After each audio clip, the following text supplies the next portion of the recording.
संगवारी हो, जय सतनाम, जोहार छत्तीसगढ़। आज हमार गांव के जयंती है और ये हमार बड़ी दाई है। देखा ये सूताला लोग कही नचवे गवैया मन पहन थे, नई संगवारी हो हमार सियार मनेल पहन थे।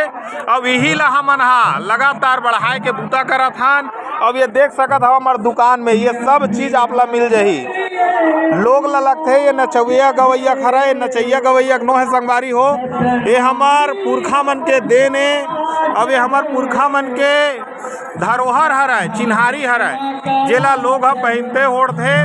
अब एला रखे कतेक के हरे बड़े दाई वो चांदी खराय। देख चांदी के पहिना है, कतका रहीस रहीस हमर ये तोला है वो अतना तोला है वो नहीं पता है। तो ऐसे होते संगवारी हो। तो यही समझना है। अब हमारे छत्तीसगढ़ के परंपरा ला, संस्कृति ला बढ़ाना है। आप देख सका था बाबा गुरु घासीदास के सत्य के ऊपर संदेश।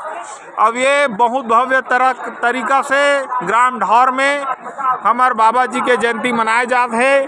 अब ये हमार दाई ला मैं एक वजह देखा था संगवारी हो, ये सूता ला देखो पहने हवा।